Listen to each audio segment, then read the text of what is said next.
अंदर तो चल रहा है, एसी चल रहा है वो। अच्छा, अंदर एसी चल रहा है, बाहर का कुछ नहीं चल रहा है। तो ये हमिंग कर रहा है और फिर बंद हो जा रहा है। 23 एम्पियर से स्टार्ट हुआ है ये और वोल्टेज ही ड्रॉप कर दे रहा है। जब भी आप एसी इस तरीके का परचेज़ करें, पहले तो कोशिश करें कि इस तरीके का एसी आप न लें। ये कंप्रेसर पूरा जुगाड़ से लगाया है, एक ही नट पे रुका हुआ है। ये पूरा इसका कंडेंसर भी जुगाड़ वाला है, फ़ैन मोटर का जुगाड़ कहीं और से किया गया है और पूरी आउटडोर को इस तरीके से बनाया गया है। अंदर तो चल रहा है, एसी चल रहा है वो। अच्छा, अंदर एसी चल रहा है, बाहर का कुछ नहीं चल रहा है। बाहर का कुछ भी नहीं, जब वो चलेगा तब ठंडी हवा आएगी। ठीक है, अभी हम चेक करके बताते हैं आपको क्या प्रॉब्लम है। और दूसरा एक चीज मालूम है, हाँ, जो स्टेबलाइजर लगाया है, जब जैसे इसका बटन ऑन कर रहे हैं, आवाज कर रहा है खट खट खट करके। अब वो तो वोल्टेज अप एंड डाउन में करेगा ही। जी जी, वो नॉर्मल है। हाँ, थोड़ा सा इसको देखिए भी क्या क्या दिक्कत आ रही है। ठीक है ठीक है ठीक है, ऑन करना वहाँ से। इस पर डिस्प्ले क्यों नहीं आ रही है? इस पर डिस्प्ले नहीं चलती? किसकी? इसकी एसी की चलती तो थी। अभी क्यों नहीं चल रही? पता नहीं। मतलब यहाँ नंबर्स जो आते हैं ना, हाँ हाँ आते हैं। तो इसमें जो वोल्टेज आ रहे हैं वो 225 और इनपुट जो है 176 और लोड है आपका अभी 00 दिखा रहा है क्योंकि अभी आउटडोर ऑन नहीं हुई है। टर्बो करके देखता हूँ। टर्बो का बटन है और ये असेंबल एसी है पूरा पावर कूल। दोबारा टर्बो ऑन करते हैं। प्रॉब्लम ये है कि इसका आउटडोर ऑन नहीं हो पा रहा है। क्या हुआ? अभी इसमें आवाज़ आई ना? तो ये हमिंग कर रहा है और फिर बंद हो जा रहा है। तो देखते हैं इसको खोल के, मुझे लगता है कि कैपेसिटर का इशू है। ये आवाज तो ऐसी कर रहा भैया।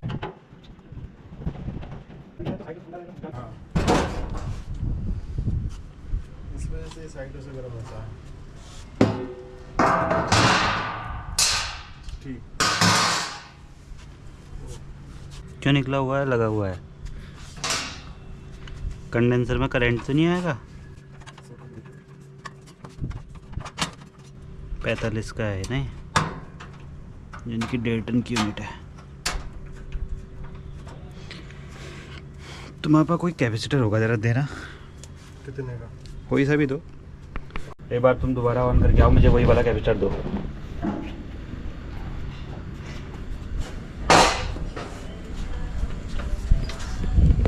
सुपरसोनिक असेंबल आउटडोर है, सक्शन लिक्विड इस तरीके से लिखा हुआ है। तो मैं ये 3.25 का इसका थोड़ा कैपेसिटेंस बढ़ाऊंगा क्योंकि इसका आउटडोर का कंप्रेसर नहीं उठ पा रहा है। सनी, इसको तुम ऑफ करके ऑन करो। देखते क्या होता है। फैन मोटर तो सही चल रही है, फिर पावर सप्लाई जब आ जाएगी तब देखेंगे। क्लैम मीटर निकालो, मेरा है अपना, किसी का भी निकालो। एम्पियर में लगाते हैं। अरे तो वहाँ से निकलेगा कैसे? हो पावर सप्लाई बंद करनी पड़ेगी।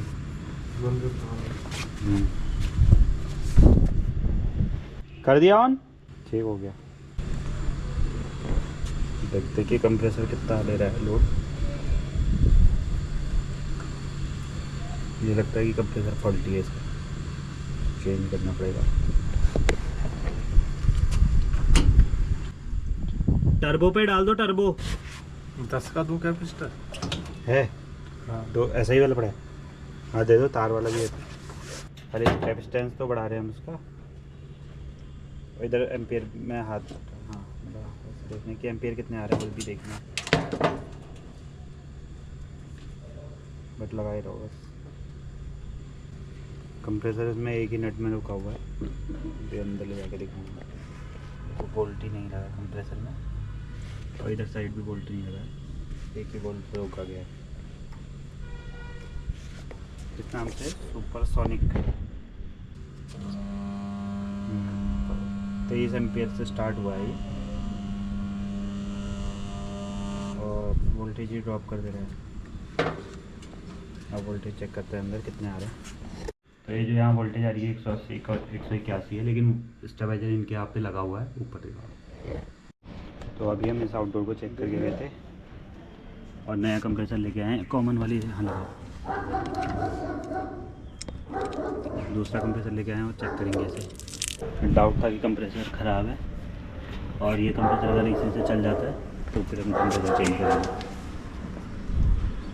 यहाँ से कर दिया इसे चालू, उन्हें ये सब सामान लगा के तो ऐसे रेडी कर दिया जैसे कि चल गया। तो जब भी आप एसी इस तरीके का परचेज़ करें, पहले तो कोशिश करें कि इस तरीके का एसी आप न लें, क्योंकि किसी भी कंपनी को R&D करने में काफ़ी टाइम लगता है, रिसर्च और डेवलपमेंट में। और इस तरीके के जो एसी होते हैं वो जुगाड़ टाइप के होते हैं,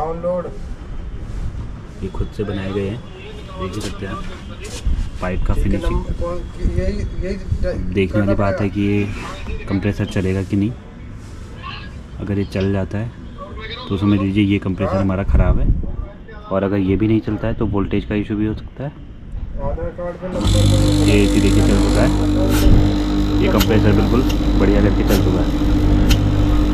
अब एसी को बंद करके आते हैं और इसकी गैस को निकालने के बाद इसको वैक्यूम करेंगे अच्छे से और फिर फ्लोरॉन डालेंगे। ये देखिए फैन की स्पीड, और ये देखिए मेरा हाथ को बिल्कुल अच्छे से खींच रहा है और यहाँ से एयर फेंक भी रहा है।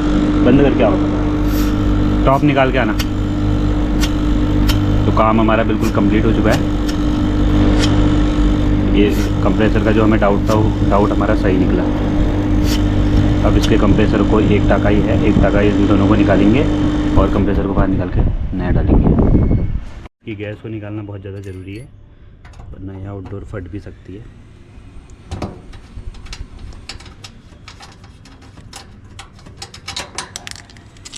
ये इसका नट हो गया, वही डेड कैप तो है ही नहीं इसमें, पता नहीं कहाँ गई।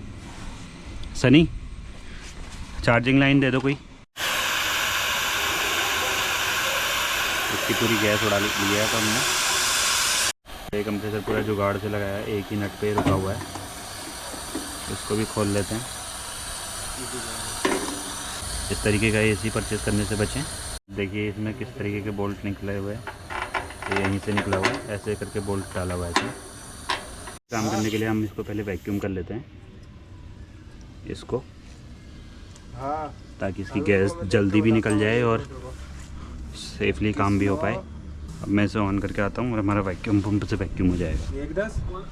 तो अब भाई हम इसको वैक्यूम कर रहे हैं अपनी सेफ्टी के लिए, ताकि इसकी पूरी गैस निकल जाए। वैसे धीरे धीरे निकल रही थी, लेकिन हम जल्दी से इससे निकल जाएगी अगर हमने 2 मिनट भी चलाया। इसको बंद करने के बाद में इसकी ब्रेजिंग के साथ मिलते हैं। तो ये ऑक्सीजन टॉर्च से हम इसे गर्म कर रहे हैं ताकि जल्दी भी हो जाए और टाका हमारा सेफ लगे। उधर मेरा हेलमेट मत जला दिया है अभी। तो इस तरीके से हम इसको गर्म कर रहे हैं और इसको निकाल के देखते हैं प्लास्टिक में इसको। अभी कहाँ से निकल रहा है? गर्म हवा में तो टाँके लगाए होंगे इसको। ये निकल चुका है एक पाइप इधर रहता है। इस तरीके का कुछ उसमें पहले से ही जुगाड़ बनाया गया था, पाइप को पिचका के जैसा, लेकिन इसमें भी गोल है। देखते हैं आता है नहीं आता है। यह नीचे ठंडा है, नीचे पकड़ो, ऊपर मत पकड़ना। हाँ तो अरे यहाँ पकड़ो यार, यहाँ और भी बड़ा ठंडा है। आराम से हाथ पैरों में कढ़ाई लेके आओ। और इसकी रबड़ निकालनी है 3। तो बड़ी मुश्किल से हमने इसके लेग तो आ नहीं रहे हैं, लेकिन फिर भी हम भी इसे एक ही बोल्ट में लगा देते हैं। ऐसे कि ये जुगाड़ी है पूरा। ये आ गया है बोल्ट ऊपर, पता नहीं एक बोल्ट भी क्यों लगाया, वैसे तो बगैर बोल्ट के भी रख सकता था वो। अब इसका एक्यूमुलेटर इससे न टकराए, इसके लिए हम इसको देख रहे हैं। और प्लास कहाँ गया? तो इसमें पहले से एक टुकड़ा लगा हुआ था, पता नहीं कहाँ से ये कंप्रेसर खुल के आया हुआ है। देखो हमको जैसा मटेरियल मिलेगा हम तो वैसे ही लगा दे रहे हैं अभी, क्योंकि हमारी खुद की पर्सनल कॉल नहीं है। पर्सनल कॉल होती है तो हम बिल्कुल नया ही कंप्रेसर लगाते हैं, ये क्योंकि रिपेयर कंप्रेसर है। इस टुकड़े को निकालने में काफ़ी दिक्कत आ रही है वैसे तो। ये टुकड़ा बहुत दिक्कत कर रहा है। अब ये टुकड़ा बड़ी आसानी से निकल चुका है। चलो लगाओ, करे तो रहो। पहले इसमें यही वाला पाइप हम जॉइंट कर लेते हैं। इसके लिए मुझे थोड़ा सा इसे बैंड करना पड़ेगा। इस पाइप को हम आसानी से अंदर डाल दे रहे हैं। घुस गया क्या? अच्छा खासा चलेगा ना? चलो लगा दूँ का। हाँ, तो अब काम कंप्लीट हुआ नहीं? बंद कर दूँ? हाँ। अब इसमें करते हैं इससे वैक्यूम और फिर इसकी लीकेज टेस्ट करके हम गैस चार्ज कर देंगे। तो अभी आउटडोर हमने ऑन रखे इसलिए रखिए क्योंकि इसका वैक्यूम होता है। वैक्यूम इसका ऑन है, करीब 15 मिनट वैक्यूम ऑन करने के बाद में हम गैस चार्ज करेंगे। फ्लोरॉन हमारे पास गैस तो स्कूटी में ही रहेगी। अब इसका सारा काम हो चुका है, तो अब इसके कॉमन रनिंग स्टार्टिंग को जोड़ देते हैं। कॉमन हमारा ब्लैक है, तो ब्लैक वाले वायर को सेफली लगा लिया है। रनिंग और स्टार्टिंग 2 और बचे हैं। स्टार्टिंग इसकी येलो है, स्टार्टिंग येलो, और रनिंग इसकी रेड है। रेड को रेड में लगा लिया है और इस तरीके से इसके कनेक्शन कंप्लीट हो गए। और थोड़ी सी इसमें गैस चार्ज करके इसका लीकेज टेस्ट करेंगे। और ये हमारे वैक्यूम पंप के वायर हैं, इनको भी हमने बाहर निकाल लिया है। और थोड़ा गैस डालते हैं और फिर से ऑन करते हैं। तो अभी गैस हमने चार्ज कर दी है। अब इसका एक बार लीकेज टेस्ट करते हैं। सामने पड़ा होगा स्पंज, बहुत ध्यान से देखना। हल्की हल्की लीकेज होती रहती है, हल्की हल्की भी होती रहती है। फ्रीज में भी ऐसे देखते ना, बिल्कुल हल्की हल्की। हाँ, जैसे विंडो एसी में हो रही थी वो। तो लगभग अभी 1 कैन हमने डाल चुके हैं और एसी को ऑन करते हैं तब तक। और फिर इसकी आउटडोर के कवर को बंद करके चलते हैं अपने घर। ये पूरा इसका कंडेंसर भी जुगाड़ वाला है, फ़ैन मोटर का जुगाड़ कहीं और से किया गया है और पूरी आउटडोर को इस तरीके से बनाया गया है। और ये जो होल है ये कंप्रेसर को लगाने के चक्कर में पता नहीं क्यों इस तरीके से होल कर दिए हैं। तो इसकी आउटडोर को अभी हम बंद कर रहे हैं क्योंकि हमारी को लीकेज नहीं मिली और हमारे 2 ही टाँके थे। उसके बाद अगर लीकेज हुई तो उसके उत्तरदायी हम नहीं हैं। तो हमारे सनी भाई तब तक हम इसका ऊपर का कवर लगा लेते हैं और मैं तब तक इसमें गैस चार्ज करता हूँ। तो गैस अभी धीरे धीरे चार्ज करनी पड़ेगी।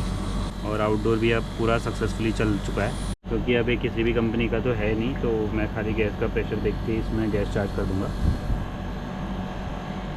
बाकी यूनिट ठीक ही है। पहले वाला कंप्रेसर आवाज़ करता था नए में भी। तो 1 कैन हमारी ख़त्म हो चुकी, लगभग इसमें भी 3 कैनें पड़ेंगी। कैसे लगता है यार ये? पहले से पूरा बाहर कर लो, एक बार लगा के देखूँ, दिखाओ। अब लगाओ। अच्छा, आराम ही तो है। तो अभी सनी भाई गैस डाल रहे हैं और इसमें इन्होंने पूरी बर्फ कर दी है क्योंकि यहाँ पे अभी एम्पियर पूरे नहीं हुए हैं और गैस का प्रेशर भी अभी ठीक नहीं आया है। जैसे ही गैस का प्रेशर ठीक आ जाएगा यहाँ से बर्फ हट जाएगी और ये अच्छी कूलिंग करने लगेगी। तो इसके एम्पियर भी अब ठीक आ गए और रात भी हो गई है हमें और गैस भी इसकी पूरी हो गई है। तो अब हम सामान समेट के जा रहे हैं और ये गर्म हवा भी अच्छी खासी दे रहा है। हाँ,